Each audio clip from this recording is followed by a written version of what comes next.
Alright, hey guys, this is going to be an install video for the Gaumann and Co. restomod bumper kit.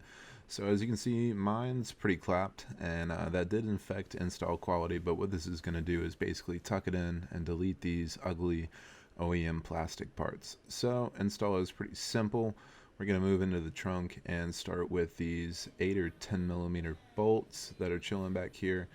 I believe I'll zoom it. Yep. So they're going to be right down there beneath the headlights. There's going to be a couple of them.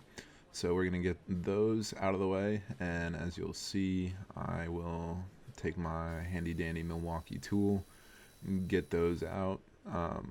Pretty low torque. Mine were not rusted. You might have to move your carpet out of the way. I no longer have a carpet. As you can see, I have a nitrous bottle instead. So your setup might be a little bit different. So there's a couple more over here on the other side, and this is all holding the plastic trim piece in place.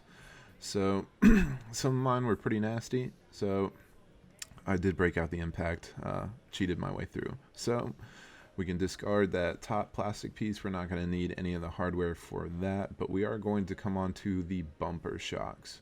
So in this video, I had a lot of problems getting mine off. You can pop the plastic trim on the diving board off, or you can come beneath the car and undo that and slide the entire thing off. So depending on what condition it is, you might be able to do it straight this way and just pop the bumper off like that through those bolts. But as you can see, I had to cut mine off and then remove everything. So we are going to use the existing hardware from the bumper shocks.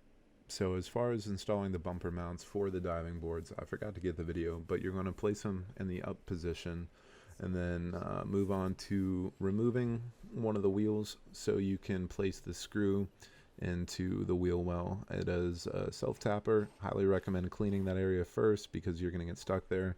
Powder coated these for about 75 bucks a pop. I'm sorry, 75 for the both of them, and started with the inner wheel well and then worked my way to the diving board.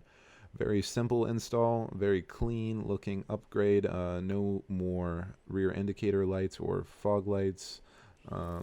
Yeah, so about $250 to $225 all said and done. Couldn't recommend it more.